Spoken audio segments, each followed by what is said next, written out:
जय माता दी। जय माता दी सर। सत्संग में जम्मू कश्मीर से हम अर्थ न्यूज़ के स्टूडियोज से उन मुद्दों पे बात करेंगे जो इस टाइम पे बहुत ज़्यादा अट्रैक्शन ले चुके हैं ग्लोबली।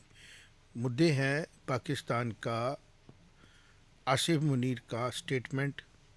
पिछली बार भी हमने कहा कि जब जब आसिफ मुनीर ने कश्मीर को लेके कुछ स्टेटमेंट्स दी, उसके कुछ दिनों के बाद ही कश्मीर में पाकिस्तान स्पॉन्सर्ड टेररिज्म के द्वारा डिस्टर्बेंस करने की कोशिश की गई।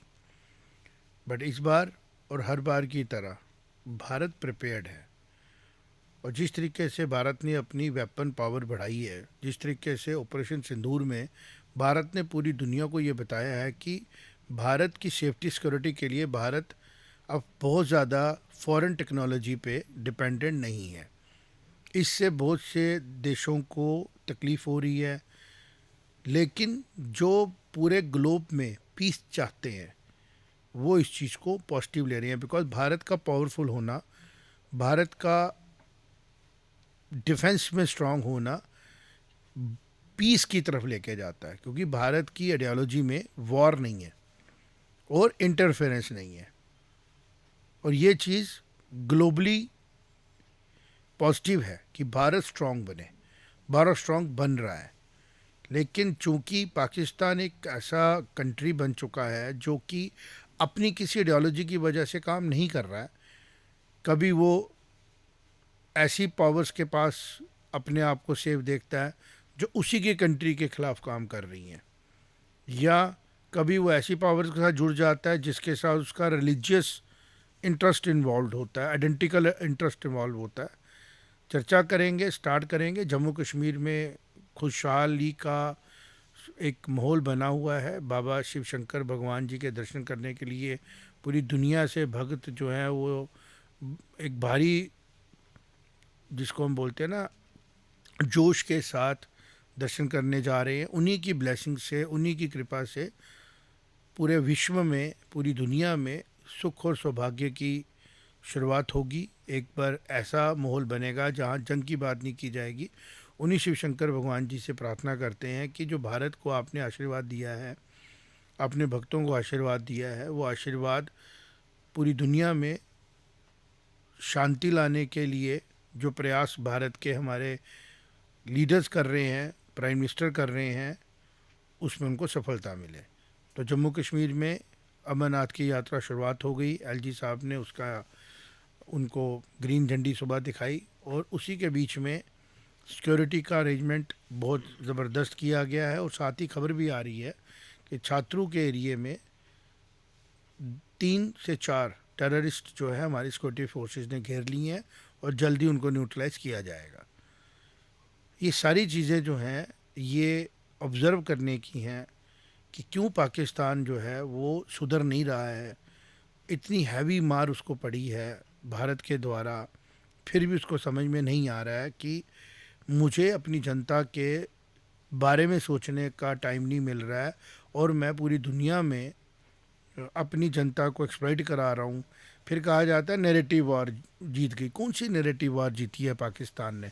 हमने तो सिर्फ उसको मजाक का एक मजाक के तौर पे देख रहा हूँ। आज यूट्यूब में जाएं, आज आप जो भी सोशल मीडिया पे रील्स हैं, मजाक की रील्स बना के रखी हैं। दुख होता है ये देख के कि हमारे से ही, भारत से ही एक छोटा सा टुकड़ा अलग करके पाकिस्तान बना दिया गया, और उसने अपनी सिविलाइजेशन की रूट्स ही छोड़ दी। मतलब 47 के पहले वो बात ही नहीं करते हैं कि हम कौन थे। ज़्यादा मुग़लों तक जाते हैं, तो उसके पहले आप कौन थे, आपकी क्या पहचान थी, आपकी क्या सोच थी, वो आपके डीएनए में है। और वो सोच थी, आप भारतीय थे। आपने आज अपनी सोचों में फ़र्क डाल दिया। हर बात के लिए आप वेस्ट में जाते हैं, और वापस आके आप बोलते हैं जी कश्मीर के लोगों के साथ हम खड़े हैं। आप ना अपने लोगों के साथ खड़े हैं, ना कश्मीर के, आप किसी के साथ खड़े नहीं हैं। आज तो पूरा यूएई डिस्टर्ब हो गया, आज तो पूरा ईस्ट एशिया ही डिस्टर्ब हो गया। वो समझ नहीं आ रहा है कि पाकिस्तान किस तरह खड़ा है। तो इसके बारे में आगे चल के बात करेंगे। फ़िलहाल राजा भैया हमारे साथ हैं, जमाल साहब हैं, और रवि शांडू है, ट्रैवल करके आया है। हम बात करेंगे राजा भैया, जिस तरीके की अब अमरनाथ की यात्रा में आपने देखा सड़कों पे, बाज़ारों में रौनक है। कश्मीर में रश हो गया है। तो ये एक बताता है कमिटमेंट भारत के लोगों की towards the people of Jammu Kashmir, कि अगर पाकिस्तान ने यहाँ पे अटैक किया और टेररिस्टों को भेजा, लेकिन फिर भी जो जो लोग हैं वो कमिटेड हैं और वो किसी भी दबाव में आके अपनी आस्था को कमज़ोर नहीं नहीं होने तो देंगे। तो इसके बारे में आपका क्या कहना है? बिल्कुल जी, हर वर्ष की तरह जैसे हर साल बाबा बर्फानी की यात्रा जाती है, इस साल भी लोग पहले से जोश शोश से आ रहे हैं। सरकार के ऊपर उनको पूरा भरोसा है। सेंटर की सरकार, स्टेट की सरकार, एलजी साहब, सीएम साहब पूरे अपने जिस तरीके से उन्होंने मैनेज किया है वो तारीफ़ काबिल है। और जो ये हमारे पड़ोसी मुल्क जो ऐसी छोटी छोटी हरकतें, बड़ी बड़ी हरकतें, निंदनीय बातें करके लोगों का मोरल डाउन करना चाहते हैं, वैसा कुछ नहीं है। पूरे हिंदुस्तान को छोड़ के पूरे विश्व से लोग इस यात्रा के लिए आते हैं और बड़े जोरों शोरों से उन्होंने अभी पीछे कुछ संस्थाओं ने प्रोटेस्ट किया था कि ऑनलाइन बुकिंग जो है वो ऑन स्पॉट खोली जाए। पहले थी कि जिन्होंने पहले की बुकिंग करवाई वो जाएंगे।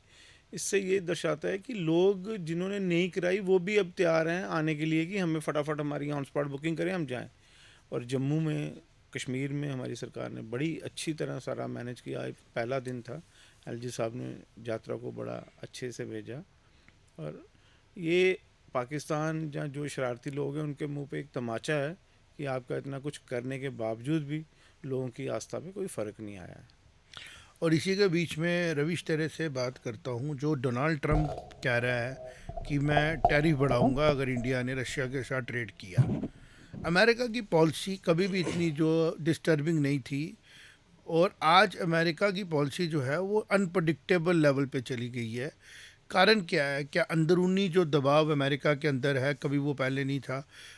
Different different states of America जो है वो आपस में इस टाइम पे इकट्ठे रहने में मुश्किल फील कर रही हैं।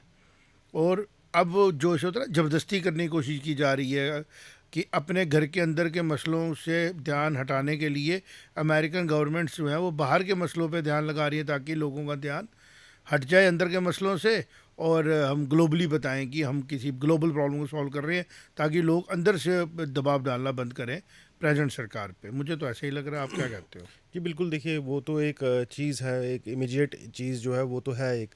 लेकिन इसके अलावा अगर हम इस सारे मसले को एक अलग नज़रिए से देखें, हम देखें कि जो कोल्ड वॉर के दशक थे बीच में, जब कोल्ड वॉर एक बड़ा ही डरावना पीरियड होता था कि वर्ल्ड वॉर कभी भी स्टार्ट हो जाए थर्ड, उस समय जब इंडिया का, देखिए इंडिया नॉन अलाइंड था लेकिन it was tilted towards USSR. तो मोर स्पेसिफिकली जो कांग्रेस सरकारें थी उस टाइम की, जवाहरलाल नेहरू से ये शुरू हुआ, तो उनका झुकाव थोड़ा सा कांग्रेस की तरफ था। इस सारे दौरान कांग्रेस का झुकाव रशिया की तरफ था। और इसी कारण आज भी हम देखते हैं हमारे जो लेगेसी वेपन सिस्टम है और जो भी सारा सिस्टम है वो उनसे ही हमें प्राप्त होता है। लेकिन इस सारे टाइम में पाकिस्तान में इन्वेस्ट किया है अमेरिका ने। आज के दिन अगर हम देखें जिस तरीके से जो रावलपिंडी का एयरबेस है, नूर खान एयरबेस, उसके बारे में कुछ खबरें निकल के आई कि जी वहाँ पर कुछ अमेरिकन एसेट्स भी थे और उसको भी डैमेज हुआ है उस टाइम पे, तो अमेरिका इसलिए इंटरवीन कर गया।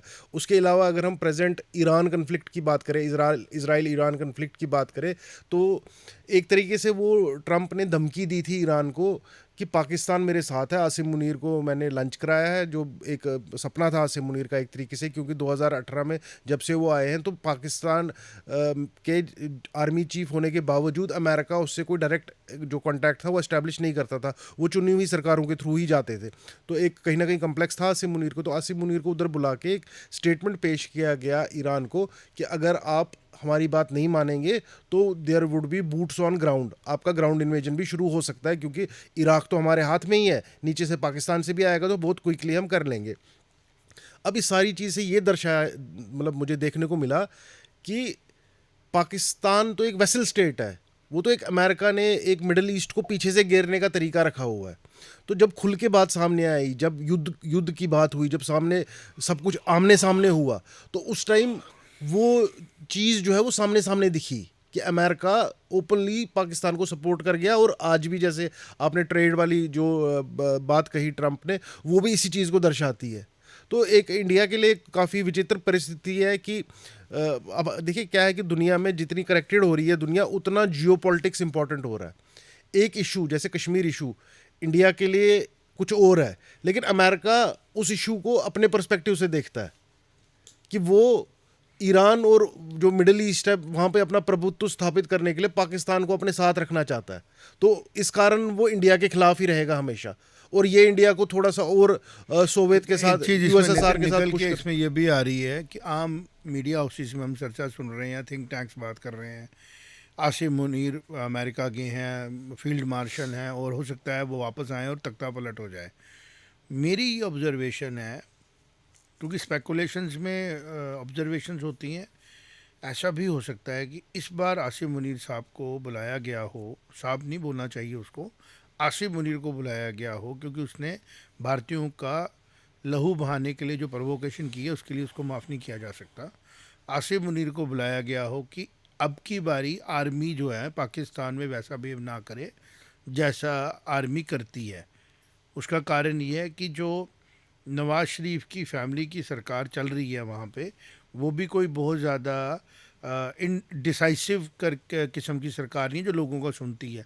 वो भी एक इंस्ट्रूमेंटल सरकार है जो कि वेस्ट पे डिपेंड करती है, यूएस की पॉलिसियों को समझती है और अदर वेस्टर्न पॉलिसियों को समझती है और उसके अकॉर्डिंगली काम करती है, ताकि पब्लिकली गवर्नमेंट में पूरे दुनिया में दिखाया जाए कि पाकिस्तान में आर्मी और डेमोक्रेटिकली इलेक्टेड जो सो कॉल्ड सरकार है वो अपनी अपनी जगह काम कर रही है। नहीं तो फील्ड मार्शल बनाने के बाद prime minister should have visited America, लेकिन बुलाया किसको गया? और मुझे ऐसा लग रहा है कि उसको इसीलिए बुलाया गया कि आपको बहुत कुछ मिल गया है, आपको फील्ड मार्शल भी बना दिया गया है, अब आपको डिनर भी आपको करा दिया गया, अब आप जाएं वहाँ पे और अपनी आर्मी के थ्रू अपना काम करें। और आते ही उन्होंने कश्मीर का आलाप लापना शुरू कर दिया। उसके बड़े कारण हैं। बड़ा कारण एक ये है कि पूरी मुस्लिम लॉबी जो वर्ल्ड में इस्लाम को फॉलो करने वाली कंट्रीज़ हैं, उनमें एक आपस में जंग है कि who is the real leader of Islamic countries and torch bearer कौन है। शियास कहते हैं कि इस्लाम का टॉर्च बेरर करने वाले लोग हम हैं, सुन्नीस कहते हैं कि टॉर्च बेरर करने वाले हम हैं। और पाकिस्तान चूँकि पंजाबी डोमिनेटेड मुस्लिम्स को रिप्रेजेंट करता है, तो वो मोस्टली सुन्नीस को रिप्रेजेंट करता है। और वो अब यहाँ पे आके शायद कश्मीर में अपने आप को अलाइन करके रेलेवेंट बनाने की कोशिश कर रहा है कि मैं किसी तरीके से सुन्नीस का लीडर बनूं। और चूँकि एटम बम भी मेरे पास ही है सो कॉल्ड, जिसको भारत की सरकार आर्मी ने निस्तो नबूद वैसे ही कर दिया उस डर को कि भूत आया, भारत ने कहा उठा ही दो इनके भूत, एक बार सीधे कर लेते हैं। इन सब के बीच में थोड़ी स्थिति जो है वो इस टाइम सेंसिटिव है, सब लोग समझते हैं, अर्थ न्यूज़ में भी हम समझते हैं। बट ये सेंसिटिव के साथ एक अपॉर्चुनिटी भी है बाकी कंट्रीज़ के लिए जो इस टाइम युद्ध में हैं, कि आप भारत की पॉलिसी पे देखें किस तरीके से भारत इतनी हैवी प्रोवोकेशन के साथ भी पेशेंटली बिहेव कर रहा है।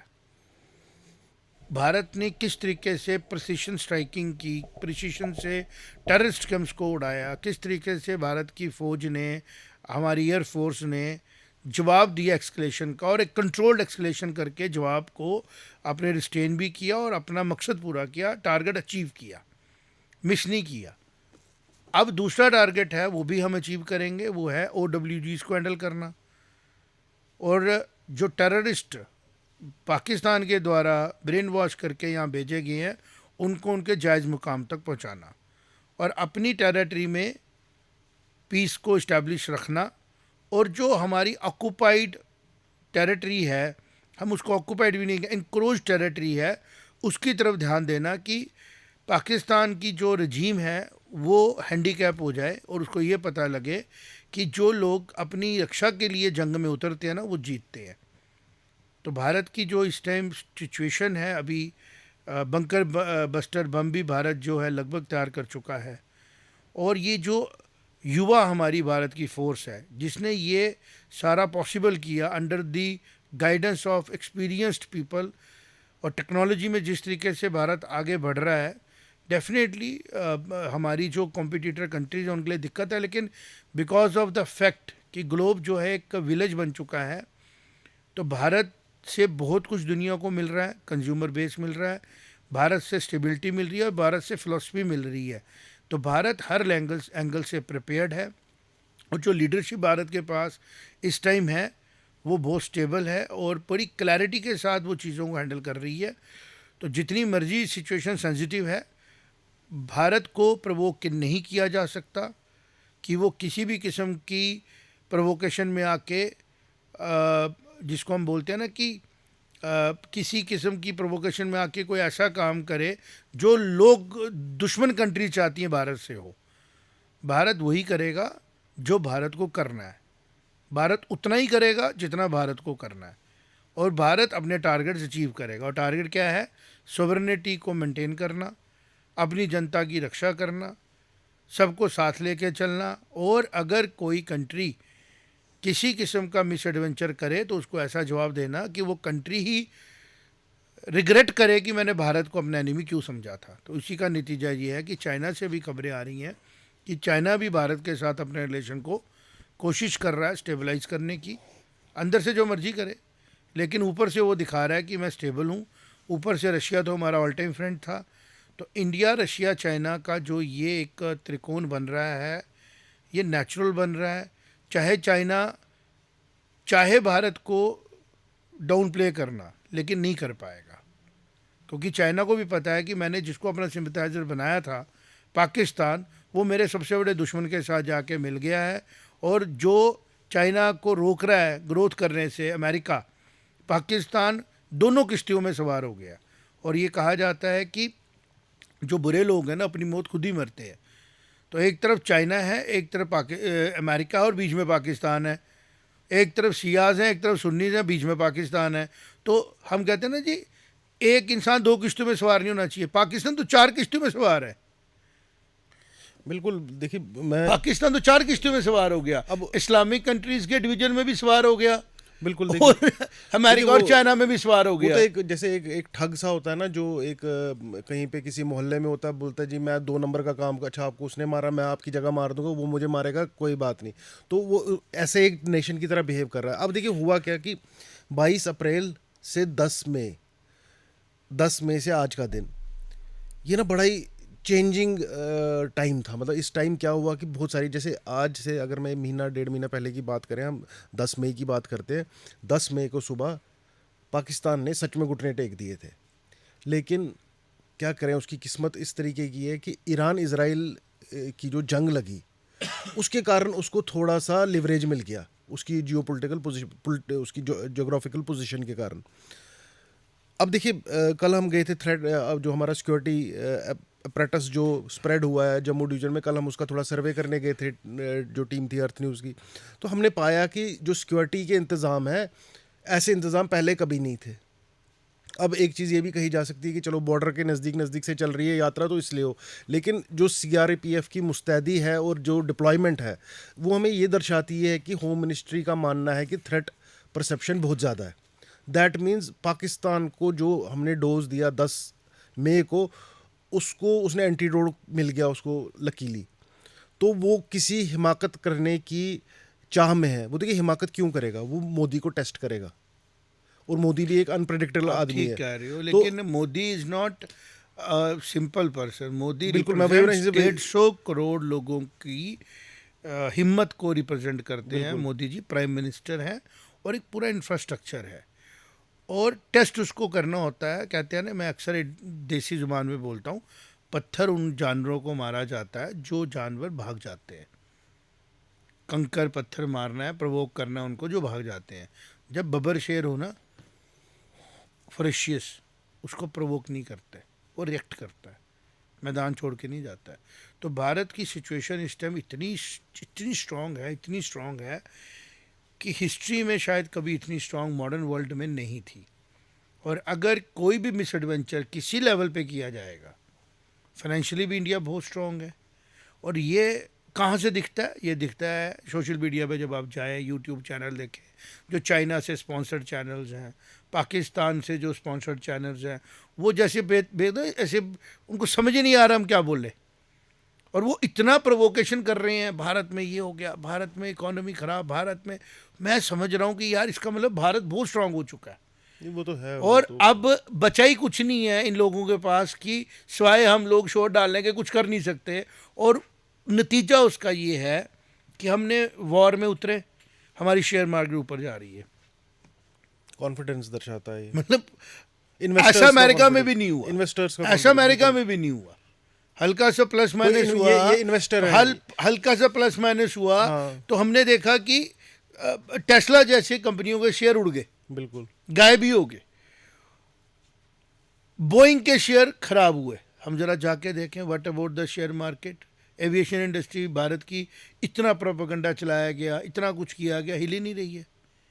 इसका नतीजा ये है कि जो ग्राउंड पे फैक्ट्स है ना, वो नहीं है जो ये डायरेक्शन वाले चला रहे हैं। बिल्कुल, जो इन्वेस्टर है, इन्वेस्टर कोई वो ऐसे जो कैसे- चलाई हुई खबरें आप नहीं ये देखता, समझे ना वो अपना कि एनालिसिस आप ये करता है। समझें कि भारत ने ये बताया कि बेशक मैं वॉर में नहीं हूँ या नहीं था, पर मैं वॉर की प्रिपरेशन कर रहा हूँ कि अगर मेरे साथ कोई भी प्लस माइनस किया जाएगा तो जवाब उसको सोचने का मौका नहीं मिलेगा। तो आज की हम जो यही चर्चा कर रहे थे कि भारत प्रिपेयर्ड है फॉर और एनी और मिसएडवेंचर। इस सारे खेल में और मुझे सारे- ऐसा लग रहा है कि क्या ऐसा अमेरिका- ना हो कि हम सरप्राइज कर दें सेकंड अमेरिका सरप्राइज को, को। कि मेरे को भी लग अभी रहा है, भी बिल्कुल। ऑपरेशन सिंदूर जो है वो अबेयंस में नहीं है। पता लगे कि हम उनको सरप्राइज कर दें। बिल्कुल, मतलब there is a surprise for the world. Preemptive strike हो सकती है। हाँ बिल्कुल हो सकती है, क्यों नहीं हो सकती है? क्योंकि भारत के जो सैटेलाइट्स हैं, जो खुफिया तंत्र है, दोवाल उनको साहब दिख रहा है चाइना सब। पहुंचे हुए हैं, उसको सब दिख रहा है। और दलाई लामा साहब की जो स्टेटमेंट आई है कि अगले दलाई लामा जो होंगे शायद भारत से हों, तो ये कोई छोटी मोटी डेवलपमेंट्स नहीं है। तो Bharat being a responsible media house, earth news की तरफ से हम लोग चर्चा करते हैं, पहले सोच विचार करते हैं, फिर उसको एनालिसिस करते हैं और एक अपना एपिसोड देते हैं जिसके अंदर हम कोशिश करते हैं कि जो भी लोग हमें कंटिन्यूसली वॉच कर रहे हैं वो इन्फॉर्म्ड रहें। और जो लोग जियो पॉलिटिक्स में JNK को लेके बहुत ज़्यादा वॉच करते हैं उनको भी हम लोग अर्थ न्यूज़ की तरफ से ये फैक्ट्स एंड डॉट्स कनेक्ट करके बताएं कि जो सच है, और सच ये बन चुका है कि पाकिस्तान जो है वो पूरी तरह जिसको बोलते हैं ना फूल चुका है, गड़ा भर चुका है। हाँ फूल चुका है। और उसको लग रहा है कि मेरे अंदर मेटल है, उसको अपनी हवा दिख नहीं रही है। जैसे ना एक सूडो कॉन्फिडेंस की बात इवॉल्विंग टाइम है, करना। क्योंकि बदलता हुआ वक्त है ये। तो पाकिस्तान पिछले की 2-3 महीने जनता बड़े भी बदलाव आए मुझे हैं। ऐसा लग रहा है कि एक सरप्राइज करेगी पाकिस्तान की गवर्नमेंट को, क्योंकि उन्होंने काफ़ी ऐसे लीडर्स हैं जिनको अंडर प्ले किया। इमरान खान को जैसे जेलों में रखना है, ये भी कोई बहुत पॉजिटिव तरीके से नहीं लिया जा रहा। और दूसरा, अपनी ही रीजन इनसे संभल नहीं रहे हैं, तो हमें कुछ ज़्यादा करने की ज़रूरत पड़ेगी नहीं मुझे लगता है। लेकिन फिर भी भारत जो है ना, उसकी प्रिपेयर्डनेस को देख के ऐसा लगता है, जैसे मैंने अक्सर देखा है कि जो लोग कंट्री से प्यार करते हैं ना, वो इमोशनल हो तो शायद कंट्री नहीं जीतती, लेकिन जब वो इमोशनल के साथ टेक्निकली स्ट्रांग हो ना स्ट्रेटेजिक हो जाता और है। स्ट्रेटेजिक हो, फिर उसको कोई नहीं हरा सकता। तो भारत के पास ये तीनों चीज़ें जो है ना इस टाइम अपने पीक पे हैं, और मुझे विश्वास है कि आने वाले समय पीक पे रहेंगी। और मुझे तो डाउट है कि अगर आगे कुछ हिमाकत की आसिम मुनीर जरूरत ने- नहीं पड़ेगी। नहीं, मेरे को लग रहा है कि इंडिया अमेरिका को ना सरप्राइज कर दे कि मैं भाई मुझे हम मैं तुम्हारी वही बात आपसे नहीं मानेंगे। मुझे वही विश्वास हो रहा है कि जो डॉट्स कनेक्ट कर पा रहा हूँ मैं अपने यहाँ बैठ के, क्योंकि जर्नलिज्म में हमारा काम है सोचना समझना। मुझे ऐसा लग रहा है कि भारत जो है वो इज वेटिंग बिल्कुल, हाँ। For a call. Misconduct from नहीं, इवन जो थ्रेट भी दी गई है वो भी थ्रेट को भारत बहुत सीरियसली ले चुका है। और भारत ने मुझे लगता है थ्रेट्स जो है वो मजबूर किया उनको कि आप जो है तैयार रहें, because we are ready to take on the land you have occupied. हम प्रिपेयर कर चुके हैं, हम बार-बार लैंड, बोलते ही हैं। हाँ यस, हम आपके जो रूट्स हैं जहाँ से आप भेजते हैं उन रूट्स को शायद हम प्लग करने वाले अब हैं। इस सारी सिचुएशन में आज एक थोड़ा सा एक इवॉल्विंग मोड आया है। ईरान, देखिए क्या होता है कि ईरान इजराइल कन्फ्लिक्ट भारत के हितों के विपरीत जाता है। ये कन्फ्लिक्ट नहीं होना चाहिए।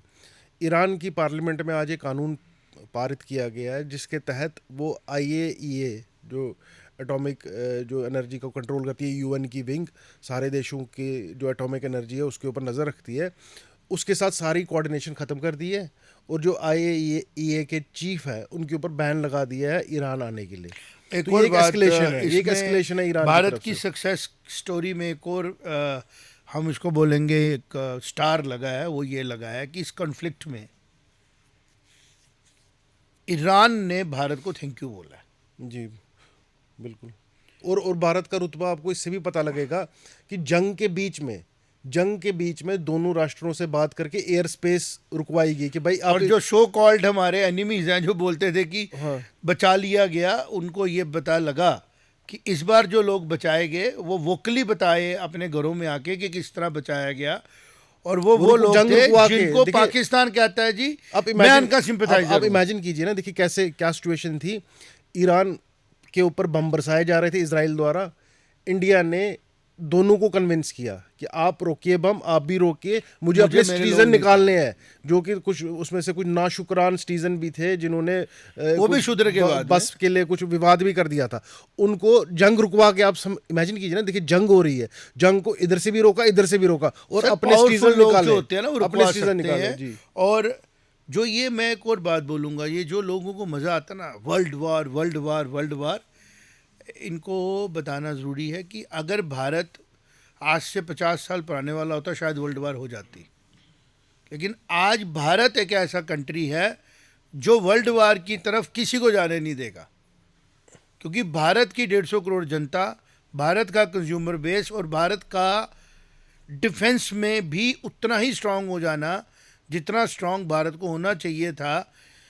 अब कोई भी कंट्री, यूरोप हो, वेस्टर्न कंट्रीज़ हो, हमारी अमेरिका हो, चाइना हो, रशिया हो, कोई भी कंट्री हो, अब वो मजबूर है कि भारत को कंसीडरेशन में रख के ही मैं फुल फ्लैजेड वार में जाऊं।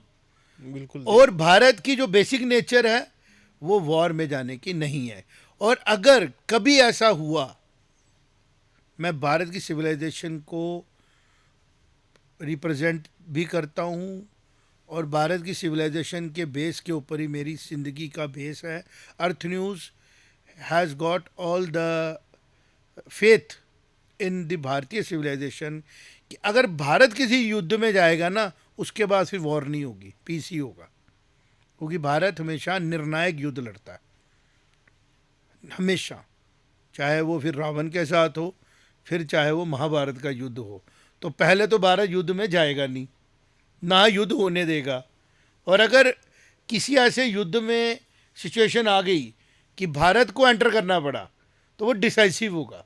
और जो लोग ये सोचते हैं ना कि युद्ध होगा फिर उसके बाद वन साइडेड होगा, बॉम्बर्स आ जाएंगे, तो मुझे ऐसा लगता है कि उन लोगों ने भारत की हिस्ट्री नहीं पढ़ी है, उन्होंने भारत की सिविलाइजेशन पे काम नहीं किया है। भारत ने जब भी युद्ध किया है वो धर्म के लिए किया है। कौन सा धर्म? जो संप्रदाय नहीं है, जो इटर्नल ड्यूटी है ह्यूमैनिज्म की टुवर्ड्स ह्यूमैनिटी।